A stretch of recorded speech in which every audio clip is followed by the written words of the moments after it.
Hi folks, a very warm welcome to you. It's Nick here on the Commodore Amiga. I'm looking at a game we've recently reviewed on the ZX Spectrum. It's a chase hue shooter called T-Bird, published by Mastertronic in 1989. It wasn't too impressive on the ZX Spectrum, I have to admit, so we'll see what 16-bit can do for it. I like this presentation to begin with, so we're off to a good start. It's been influenced by games such as Space Harrier from Sega in the arcades in 1985, and maybe Galaxy Force 2 as well, also from Sega in 1988. And we reviewed that game on the Mega Drive as well, if you want to check that one out. Here we go, level 1. Yes, it's looking very basic for a 16-bit game. Anyway, now my complaint on the ZX Spectrum version was the ship user on each side didn't lean when you went left and right, but it was the right size for the game. I mean, this looks like a demo rather than an actual game. Right now, if I press space bar, it'll give me a no, it won't give me a fart, it'll give me a smart bomb. That's what I'm trying to say, which will blow up everything on the screen. Let's just see if we can get to the end of level 1. But it's, well, I don't know what this reviews were back in the day, but it's handling a bit like a pig. I don't like it. It's going quite fast. Do check out games like the Space Harrier, which got the best conversion on the Amiga, and Galaxy Force 2 to get a comparison. The music isn't really that funky. Right, Jellyfish, I struggled with them on the Spectrum version. I've been kabooned. Collision detection wasn't that good on that one either. So we've got stars coming across. In the Spectrum version, it was always a cyan sky, no matter where you are. This one is more sort of like in space or at night time. I've run out of smart bombs by the look of things. Keep an eye on my energy, which is going down slower than the Spectrum version, unless I bump into something. So it's level 1. You see the upgrades along the bottom there, which hopefully I collect a bit more there.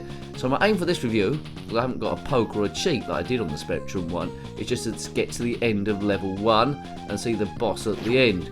The boss on the end of the Spectrum version was some sort of weird squid type thing in space, and it was always the same. It was always the same enemy at the end. I'm not liking this. It's a bit rubbish, isn't it? I think you can see, if you know anything about Commodore Amiga games, it feels a very public domain, and it is a little bit, well, should we say?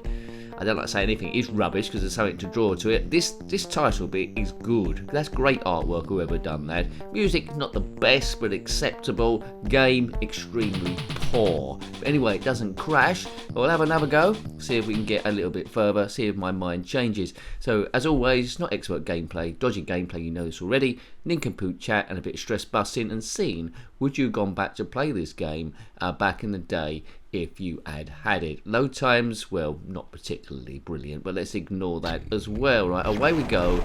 It's level 1. Level 1. Get going, big nose. In space, no one can hear you shout big nose. So try and identify these enemies. They might be eyes, they might be spinning discs, I don't know. They might be the mod sign, the MOD. Don't bash into any of these rocks. Are they rocks? They don't look very three-dimensional. They look like big grey pancakes. Obviously it's Pancake Day, and we've been flung intergalactic pancakes of doom. Have you been hit by a big intergalactic pancake of doom? Then comment in the comment section below. Now I think it's best to shoot these things when they're the furthest away. If this was in the arcades, T-Bird, like this, I don't think it would have got much coinage inserted into the thing. And there would have been riots everywhere. I predict a riot. I predict a riot. Don't know what these are? They're like spinning tops. It's very dull, this game. It's not tried anything new, although it is early in the Commodore Amiga's run, 89. It feels very much like something that's tagged on to the end of a cover disc, where you've got maybe a crossword solver and a couple of utilities, and this was on as well. It would have been acceptable. As a fully released game, it's not acceptable at all. It's T-Bird, it's not T-rific, it's T-rubbish. Right. Anyway, ship looks very glidey. Smart bomb there. Nick, get to the end, my friend. That's all we're trying to do. Please subscribe if you haven't already, as we go through all the games ever. Well, all the systems we choose, not the rude ones though. We've reviewed quite a lot of Commodore Amiga games, still a few great ones to bash into, but now at this point, as we head up to 600 games, we have hit quite a lot of stinkers, I must admit. This doesn't stink as much as some, it's just one of the frailties of the games on the Commodore Amiga is not this, the publishers didn't always push the system as far as they could do, unlike the Mega Drive, the Super Nintendo and other systems, although there's stinkers on those as well. But there's a bigger percentage of stinkers and underpowered games than I'm actually comfortable with. But anyway, it's a bit of nostalgia. If you had this back in the day, you'd probably bring back a few memories at least. Let me know if you completed the thing. What's better, the Amiga version or the ZX Spectrum version? Well, ZX Spectrum version acceptable with tech, although it's not the most perfect thing in the world. With a poke you can get a bit further, although it's disappointing, it's always the same end of level boss. This one is disappointing because it could have done so much better, as I've mentioned there. But anyway, what part? If Psygnosis had got the hang of it, onto it, it'd be a much different game. The graphics aren't very well shaded. It feels very flat. Not much atmosphere involved in this, so you know the whole experience is not proven, for me at least, one that's very memorable. But anyway, all right for a knock around for a few minutes while you're waiting for something else to happen. Quite possibly, maybe, I don't know. We only used to be about 10 minutes long. If you want to see other Commodore Amiga games we've reviewed in the playlist, there's a link to the playlist in the description below. Or to get to everything, click on my username. Oh god, takes you to the channel page. Click on the playlist tab and the Commodore Amiga with it, along with a list of other stuff. I'm not liking this at all. I don't really want to play it much longer, but for the sake of a 10-minute review and that only, I will have one last go on it. So it's got one last attempt to try and win me over at the moment. It's not doing well so far. Let's just see how I can get to the end of level 1. Fingers crossed, not eyes crossed. Wish me luck. Here we go. Get ready, level 1. Yes, yeah, Godspeed, John What's-it. Oh no. Right, okay. Right, now, I'll try and hang on to my smart bombs as much as I can do. You do that as well. Be smart with your smart bombs. I've lost 1 life already, which is poor. Lives are in the bottom left, I think, saying 2. Check out my energy. So I've started off just as poor as before. It's not Top Gun, is it? The film? No. Come on. Right, over these columns.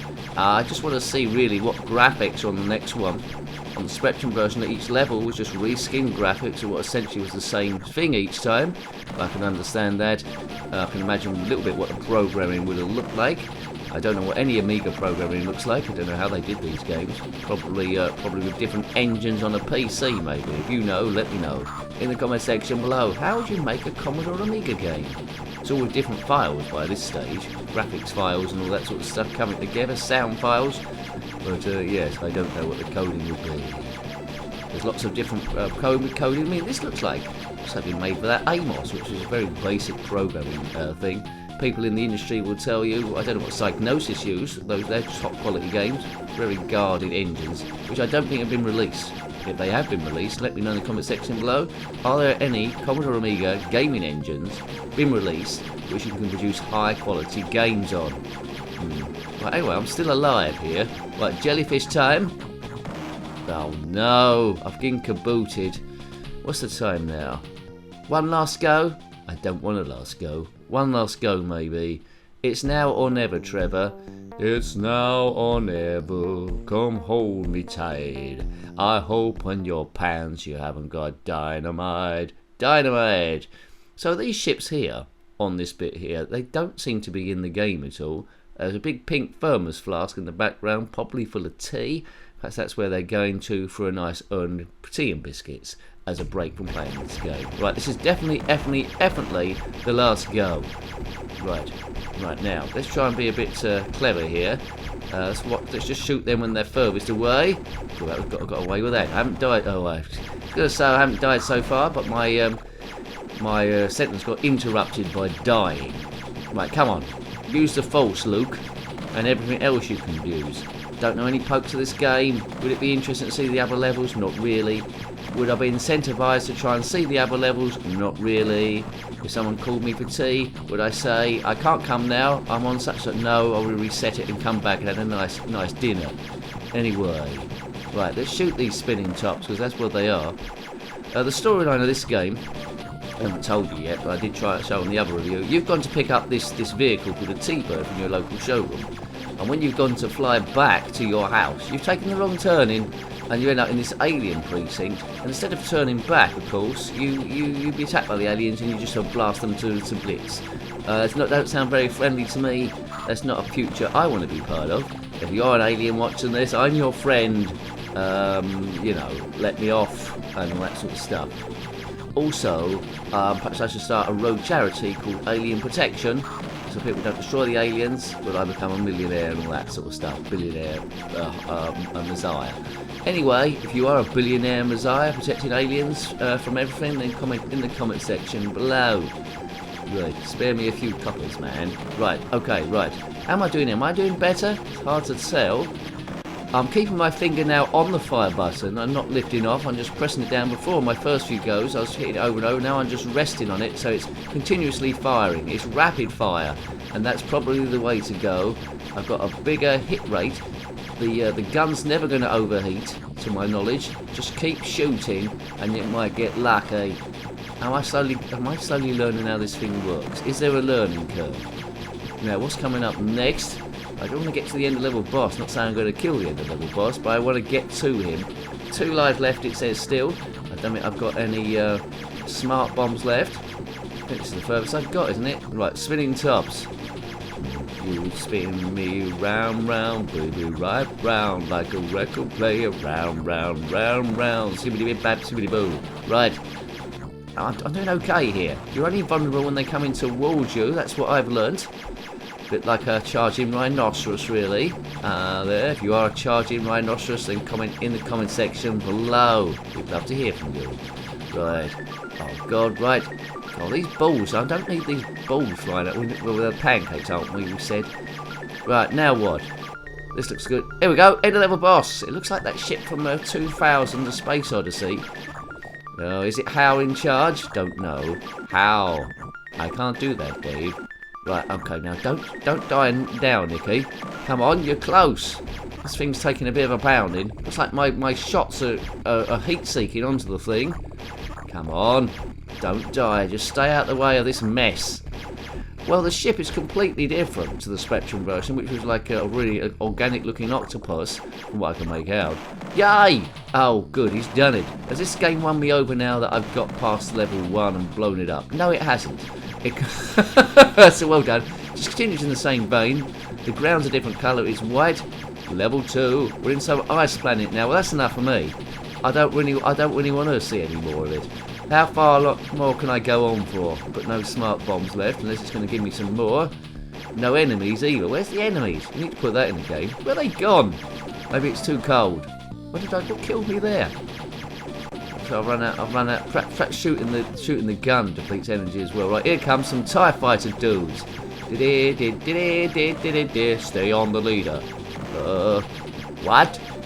Right, okay, come on. Let's take them out. Not to dinner. I've blown up again. That's it. Game over. Well, eventually I did get to level 2. Do I want to play it again to get to other levels? No. Have I seen enough of the game? Yes. Is it underpowered? Yes. I don't know what it was called back in the day, but not particularly good. Looking back on it from a story point of view, it's poor compared to what's available. It needs to be lifted up or some more time spent on it. Alright, as a cover disc, as a commercial purchase, don't be a wally. So I hope you liked having a look at that one. That was T-Bird on the Commodore Amiga, published by Mastertronic in 1989. Rather underpowered, Space Harry influenced, Afterburner influenced game. So, if you've got any comments about this game, similar games, or anything retro, then please put that in the comment section below. You're more than welcome. Until next time, take great care of yourself and a very fond goodbye. Goodbye. Get going, Big Nose. In space, no one can hear you shout Big Nose.